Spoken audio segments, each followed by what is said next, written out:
तालुक्यातील एरमाळा या ठिकाणी गुरुवार दिनांक 29 मार्च रोजी श्री लक्ष्मण शक्ती सोहळा मोठ्या उत्साहात संपन्न झाला।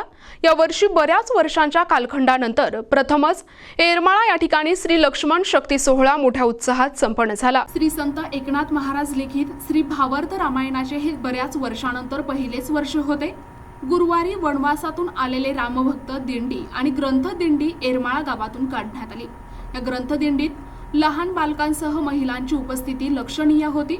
या कार्यक्रमाचे आयोजन हनुमान मंदिरासमोर करण्यात आले, परंतु सततच्या पावसामुळे ते विठ्ठल रुक्मिणी मंदिर या ठिकाणी करण्यात आले।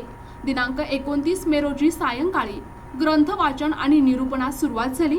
तब्बल 12 तास हा श्री लक्ष्मण शक्ती सोहळा सुरू होता।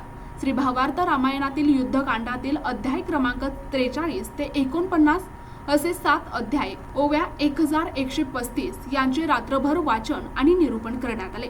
या लक्ष्मण शक्ती मुक्ती सोहळ्यास परिसरातील तुळजापूर, कळंब, धाराशिव, उमरगा, लातूर आदी तालुक्यांसह कर्नाटक राज्यातून देखील ग्रंथवाचक आणि सूचक मोठ्या संख्येने उपस्थित होते।